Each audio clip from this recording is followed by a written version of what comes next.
going on, everybody, and welcome to Money Talks with the Black Sky Group with your host Latrice, the Forex Queen, Will, the Stock Market Bully, and me, Anthony, the Godfather Norwood. Here to discuss all things finance when it comes to building wealth and residual income.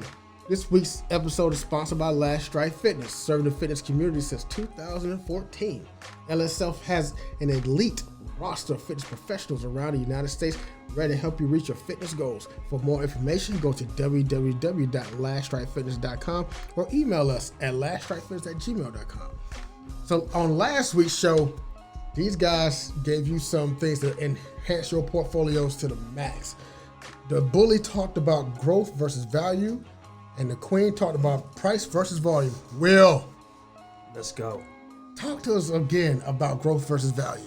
Growth versus value. So this is one of the great things that you hear. We see it on MSNBC. We see it on Bloomberg. And what they're talking about is they're talking about growth stocks. Growth stocks are stocks that the PE ratio doesn't add up, the book value per share doesn't add up, but they're growing faster than the market. So you want to be in them on their rise to the top. Value stocks, on the other hand, are the ones that are priced lower than the book value per share. And the big thing we take out of this is growth is about technical analysis. You can look at the technicals and see, hey, I'm gonna get that lunch money because this stock is on the rise. On the other hand, value is about, let me get in here and do the fundamental analysis. I gotta learn how to do PE ratios. I gotta learn how to do book value per share. I gotta see, does a company have a strong moat? I have to do all this analysis to make sure it's a good stock.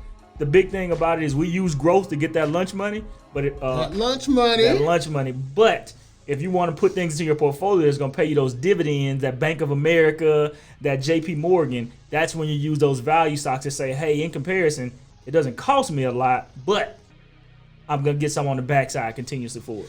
Hey, shout out to the coined term, lunch money. I think I copyright. You going to copyright it? Because I'm a fat boy and I like making money and I eat off of it. Oh my gosh. Don't downplay it. Don't downplay it. Yo, people in the BSG Capital Growth Group, that's what they say. They say, hey, make that lunch money today. I like it. Nobody ain't talking about them sleeping bags no more. Hey, man. But anyway, the eyeball. We got beef? Oh, you ain't got to talk about it because I sure made it last night. Hey, if you guys were in studio right now, you would have seen the production crew's face back there like, ooh, girl, get him. They like when we beef. We'll pass over to the queen. Talk to us price versus volume. Recap. Yeah, so we talked about just the trading difference between trading price, where you're looking at where the market is. If we're talking about gold is at 1940, we're looking at it going down to 1919.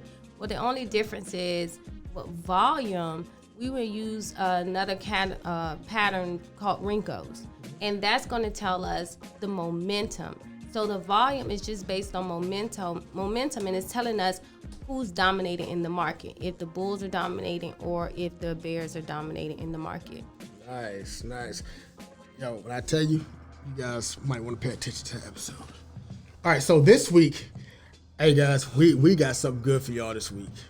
All right, there's a lot of civil unrest out here right now, man, and believe it or not, there are large corporations that have policies in place that governs what's going on and how you should conduct yourself as a business. All right, and that is called corporate social responsibility. So on today's show, we're going to talk about corporate social responsibility. So, as a matter of finance, let's get right to it. And I'm going to define corporate social responsibility, the book definition. Now, there's a lot of different definitions out there that you'll see on corporate social responsibility, but here's the one I chose to go with, all right? I'm gonna read this verbatim. Corporate social responsibility, also known as CSR, is a self-regulated business model that helps a company be socially accountable to itself, its stakeholders, and the public. By practicing corporate social responsibility, also called corporate citizenship, companies can be conscious of the kind of impact they are having on all aspects of society, including economic, social, and environmental. All right, to engage in CSR is an acronym for corporate social responsibility. It means that in the ordinary course of business, a company is operating in ways that enhance society and the environment instead of contributing negatively to them. I'm gonna say that again. All right, they found ways to enhance society and environment instead of contributing negatively to them. You know what I'm saying? So I know there's a lot of companies that can't, like right now, let's not try to beat around the bush. There's a lot of craziness going on right now, okay? Especially in the communities and things of that nature. Now, there's a lot of companies that have come out and spoke out. Yes. There are plenty. Got it. I'm not gonna say that there's not, but I want to highlight one in particular, and that's AT&T. That's the example I'm gonna give. All right. So AT&T dove headfirst to assist in the social state of the country, and what I mean by that, one of the most admirable things that they did was give their employees a larger platform to voice their or express their feelings about what's going on in today's society. What's going on in today's society, if you may not know, and if you don't know, are you living under a rock? Or maybe you just choose to turn a blind eye. But what's going on, and politically correct term would be social injustice. Nah, to me, that's not what it's called. Systemic racism is the proper term for it. And it's happening all day, every day. But I'm gonna tell you, AT&T jumped on board immediately, gave their employees a platform to be heard. You know, most companies' CEOs or CFOs or presidents came out and gave out a blanket statement, okay? What AT&T did was, hey, we want our frontline workers to be heard of minority descent. And that to me, that spoke volumes to where the leadership saw their company and how they value their employees. That's how I see that. So I think that their model for corporate responsibility was right on point. I'm telling you, like every time I saw something on, like whether it's Twitter or whatever it may be, and you saw AT&T, you saw a regular employee say, hey, this is who I am. This is how I feel about it. You know, Black Lives Matter or whatever they would say, or unity, however, it was just a regular employee. And to me, I think that whenever we turn BSG into a corporation, we will practice this social responsibility to the utmost. Because at the end of the day, you owe that to your like I say, your stakeholders, the public, and your employees. You owe that to everybody to be fair and understand that you're putting off a positive vibe to the people and around the world. Because at the end of the day, when you're a corporation, you're known globally. You want to have off that positive vibe globally. So I got a question. How do you counterbalance in corporate social responsibility? How do you counterbalance the two sides? Because any kind of social responsibilities, there's usually conflicting views. So as a corporation, how do you go to say, I want to support both sets of employees on both sides of the argument? Where does a corporation kind of fall in that argument to say I have employees from every background? Right. So this is me speaking as from a personal view. Okay. And we're going to keep the tempo going the same way we're talking about the injustice, right? To me, right is right and wrong is wrong, right? If you got a person out here who's working in your company and think it's okay to have those views against other people because of the race, the color of their skin, their sexual orientation, their religion, any type of discriminatory views, to me, there's no silver lining. There's no gray area. So to me, me personally, I couldn't balance somebody that's being discriminatory. I just couldn't. So what if they do it on political lines? So I like to look at this from kind of both sides. You know, I am in the military, so I have to we have to think about it as balance. You know, some people look at it as not discriminatory on a racial basis. They just have conflicting views on a political aisle. What do corporations do then? They say, I don't want my conservative versus liberal. How do I make sure I balance that out? Or do I stay away from it altogether? Well, here's the thing. Well, these corporations, they won't stay away from them altogether because some of them give charitable donations or donations to these different the politicians. But at the same time, if we're talking politics, you have that right to have your own view on politics. If I'm the person that's the head of that corporation, you don't have to believe the same thing I believe. That's me being discriminatory. That's just like saying, hey, you pray to Jesus or he prays to Allah. I can't discriminate between the two. You know what I'm saying? You pray to who you want to pray to. You believe in politics who you want to believe in politics.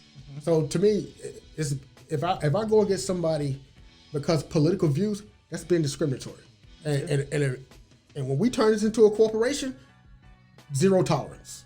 Just because you're a Republican, I'm a Democrat, which is not true.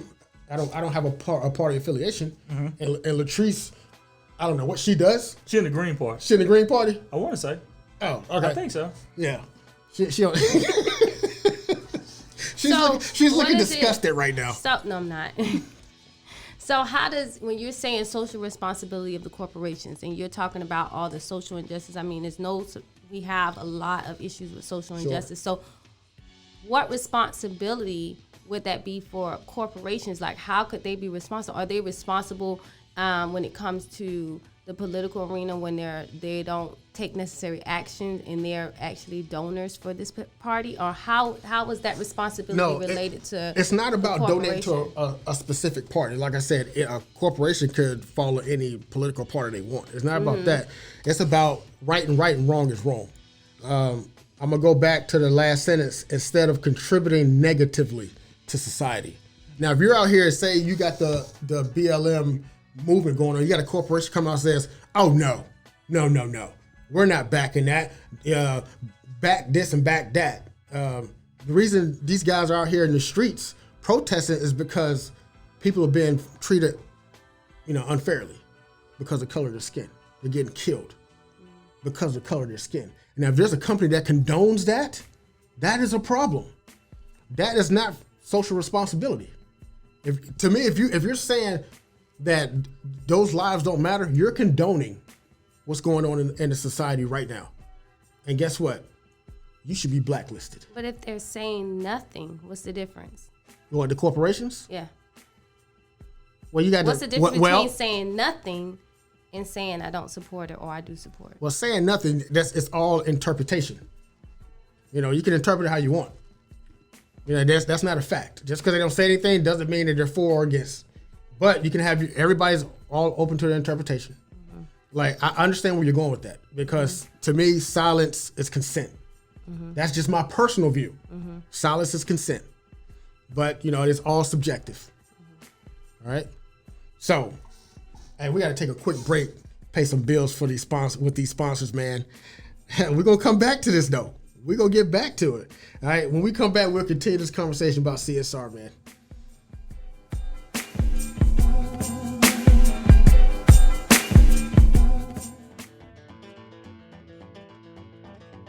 Hey everybody, I'm Todd, owner and operator of Paws Anatomy. We're a veteran-founded, autistic staff, family-run company. We manufacture and sell healthy pet treats. We have a variety of treats for your pets, ranging from minimal ingredients to single-ingredient treats. We don't use any chemicals, preservatives, or any artificial sweeteners. You can check us out at Facebook and Instagram by searching for Paws Anatomy, or you can go to our website at www.pawsanatomy.com, see our array of treats. We offer subscriptions and free shipping on any order over $50. So thanks again. Check us out at www.pawsanatomy.com.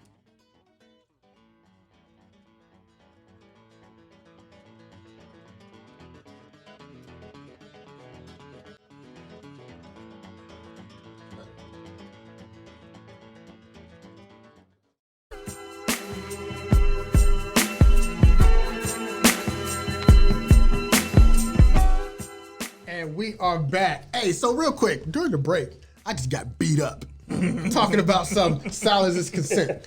Well, when you're talking about certain issues, when you're having a discussion, debate, or we're talking about things that's happening, whatever it may be, that's what I mean. Don't take that another way, because the way they was beating me, like, man, you can't really, I was like, yeah, I got it. I'm the PC police guy. Mean Will. I'm the PC police. We're like, yo, hey man, silence ain't consent. Bro, I know that. But when you're talking like issues and things like that, you guys having a conversation, and the person that's okay, silence consent. That's just my opinion. All right, so had to get it out there. All right, in the first segment, we talked about corporate responsibility from a social injustice standpoint, systemic racism. We're gonna call it what the fuck it is. Standpoint in which this country is suffering from. But CSR goes deeper than that. Large corporations, and I'm gonna listen to what I'm about to tell you. Large corporations have the ability to sway elections. They do. Absolutely. Give it to him, Will. So this is where I come in. You know, guys, I always come in from a studious point of view. I got a great book for you all to read. I don't know your political affiliation, just something to add to your toolbox called Winners Take All by a gentleman named Anand Girandas. Guys, I probably messed up his name. He's an Indian gentleman, but he wrote an epic piece. And I'll give you the summary out of Audible because I actually listened to it. The book asks, why should our gravest problems be solved by unelected upper crust instead of the public institution it erodes by lobbying and dodging taxes? He also points toward the answer. Rather than rely on scraps from the winners, we must take the grueling democratic work of building a more robust, egalitarian institution and truly changing the world, a call to action for elites and everyday citizens. So in layman's terms, guys, like Chief said, large corporations have the ability to sway elections. And I say that because of, and again, it just takes a little bit of research, but go look up something called Citizens United. Citizens United. What happens is me and you, all three of us on this table can contribute a max of about $2,500 per election cycle to a candidate. Corporations can donate unlimited funds. So if you think about it as a corporation, as a person, I don't have to go and lobby Will and Chief and Latrice. I just have to lobby Amazon, who they work for, and Amazon's contribution can be bigger than most of those people put together. That's a very big portion of our electoral system. So when we say corporate social responsibility, I view it a little bit different from Chief, because Chief is an entrepreneur and he says, corporations should be socially responsible. I personally think that individuals should be able to be more responsible, but we have almost a blockade to that right now. So that's where that corporate social responsibility, I argue that we shouldn't even be having this conversation, because corporations shouldn't have to be responsible because they're not people. They should be able to just stay out of politics. But our system, rewards people with more money to be able to sway those elections. Good point. Just that's my sidebar, because I look at it and I say, from a standpoint, I want more people to learn how to trade and make their own money and get it out of the hands of those money managers. I want more people to be able to engage in a political process and make their own decisions for themselves. That's just who I am. I want to empower everybody else. So go ahead. But also when you're saying, the powers to be, give them this authority to sway or whatever. To whom much is given, much is required. So if you're in is that these a biblical positions, verse? No, it's just Okay. If y'all could see the look on her face when he said that, she was so mad. Go ahead. are you serious? I've never seen somebody say, "You so stupid" with your eyes. She hit us with biblical verses. Go ahead. Oh my gosh. Anyways. So when you're in these positions and you have to give voice to the voiceless, because it's people that are struggling, they don't have a voice, they want to say this, want to say, but who's listening? But then you have this position that it is what it is. This is where we're at. So why not use your platform, use your voice, use that to make a difference? If they won't listen to this group of people, they'll listen when you say something. So that's why I asked the question about the silence, because you don't say anything. So is it because you have completely, you ignore it, or you desensitized to it, or does it matter because it's not your home? So we have to take a responsibility, even as just human beings, not just corporations. If you're at this particular level, why not say, you know what, I don't like this. I'm gonna say something because I know I can call this person, or I can do this, and why not just do it? So I got two things on that one. First, for Will, I know you said that corporations are not people. Facts. They're not. They're actually just pieces of paper. True. Just call yourself a corporation, right? However, corporations equals power. All right? That's why I say corporations, they have that, it's in black and white, they have that responsibility, that social responsibility. They have that because they're in a position of power. That's why I believe corporations, the corporation itself, we're going to use AT&T again, they have that power to come out and speak out against all the systemic racism and all the police brutality. That's why, my opinion is that corporations have that responsibility because they're in a position of power. People are going to listen to them versus the worker inside the store. And one thing about what AT&T did on Latrice's point about people who are voiceless, AT&T gave their employees voices and put it out on their main page, whatever they were doing, their website, Twitter, social media. Like I said, this CEO or owner or president, I mean, they may have done their own statement, but what they did was they created a platform for that everyday worker to come in and say, hey, this is how I feel. Right. And I think that your company will be able to grow. Your corporation will grow even more because they understand how to diversify themselves and be that way. So we agree on most points. I think philosophically we've said multiple times the word power. And that's where I hold most of my issue is saying that we look to corporations for power. And again, I'm a capitalist. I like money. I like the fact that we can grow our money, but I also don't like the fact that we have to have a philosophical debate on where the power goes. We live in a republic. We elect people to do this job for us. That's the whole point of elections. I want more people voting. I want more people engaged in the electoral process. I want them to be accountable because I can't hold Jeff Bezos accountable.